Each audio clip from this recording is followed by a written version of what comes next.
very unfortunate situation.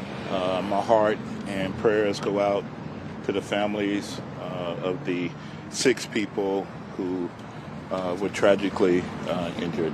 Um, what I know at this point is at 10:13 today, our officers responded to a shots fired call to Covenant School. It's a church school. Officers immediately responded. A team of 5 immediately went in the school, went to where gunshots were being heard, and engaged the suspect. We have identified the suspect right now, tentatively a 28-year-old female white. We know the address of that person as well, and so we have some ongoing investigations as to that. We have 3 adult victims, and we have 3 children who have been identified, and their families have been contacted.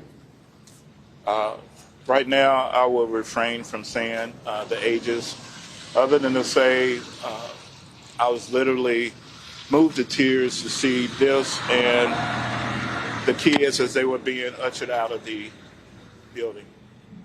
I want to say thanks to all of our partners, to the FBI, to the ADF, and other federal partners, to the THP, Tennessee Highway Patrol, the TBI, the District Attorney, and to the Fire Department, who all came together and seamlessly addressed this situation as quickly as possible. I've already gotten requests from the national media about a great response. We're still assessing that as well. But what I can say, and what I've said before, is that whenever I hope that we would never have this situation, that if we ever did, we would not wait. We would immediately go in and we would immediately engage the person perpetrating this horrible crime. And so that's all I can say.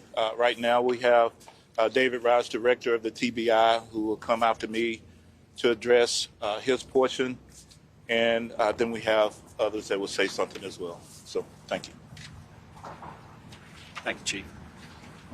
Again, I want to echo what Chief has said in reference to the great support and the great teamwork that has been taking place here, and as well as sending our heartfelt prayers to the families, to this community of these victims. Now, I know there'll be people who want to criticize us for prayers, but that's the way we do that in the South, right? We believe in prayer, and we believe in the power of prayer, and so our prayers go out to these families.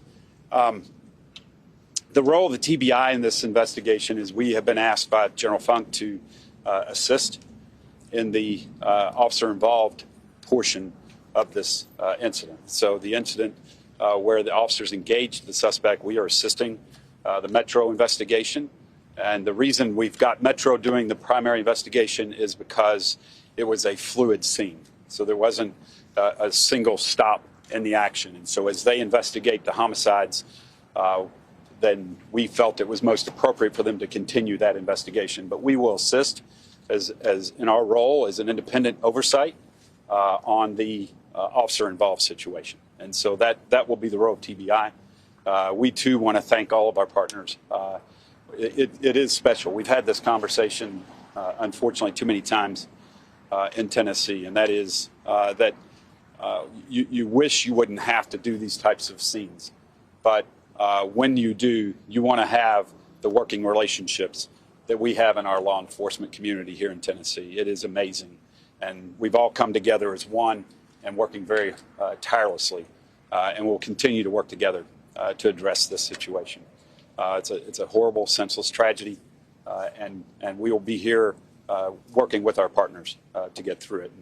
And, next, I'd like to introduce the District Attorney General for this area, Glenn Funk.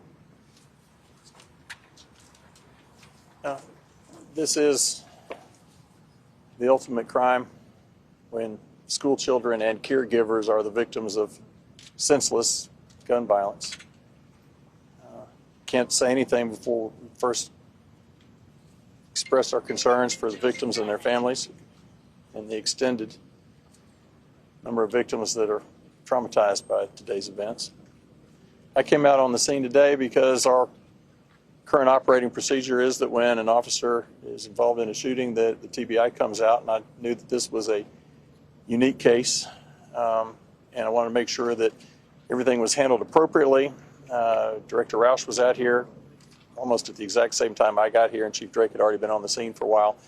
The three of us met and talked about how the investigation was going to be handled. We made a joint decision affirming what the two law enforcement leaders, how they wanted to proceed, which was that Metro was going to handle the bulk of this, but the TBI would participate in a capacity to continue with making sure that we have transparency in everything, and to make sure that any backup that MNPD needs in this continued investigation would be provided. Can't not stress enough how seamlessly that worked to have a conversation and a decision to be made quickly and appropriately as far as how the case was going to be handled from here. Hats off to Chief Drake and to Director Roush. I also want to thank Chief Swan and our federal partners as well. While I cannot comment about the ongoing nature of the investigation, really impressed with the work that's being done by law enforcement. Yes, good afternoon. First, let me just say, as everyone else, what a tragic day here in Nashville. So our hearts and our prayers do go out to all the family members and also the first responders that actually made this call. As always, the fire department and Office of Emergency Management, our job is to support. And we were here at the beginning and we'll be here until the end. We just ask that everyone, again, as it was said earlier about prayer, we ask for that. And the ongoing support that's needed from our standpoint is to give support in any area that's asked for on the scene. So again, we thank you, and from this point forward, we'll just continue on with our mission and try to bring some type of closure and resolution. Thank you.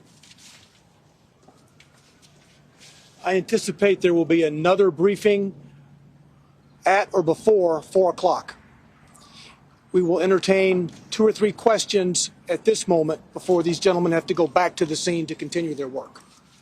Chief, you identified, did you identify the shooter in this case yet?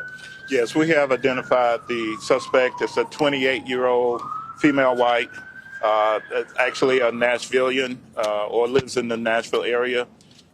We are having an ongoing investigation as it pertains to her at this time. Located her place of where she lived. You have officers there?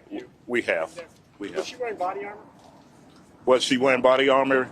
I can't say that far into the investigation. I don't remember seeing it, but I can't say for certain if she had body armor on or not. Does she have any connection to the church?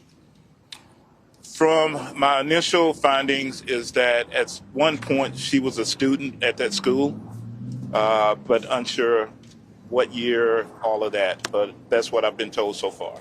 Did she give any word on social media, or has her social media been examined at this point? The investigations are still going at this point. Our federal partners, our state partners, we're all looking into that to see exactly. This is still fluid at the time, but we're looking at everything.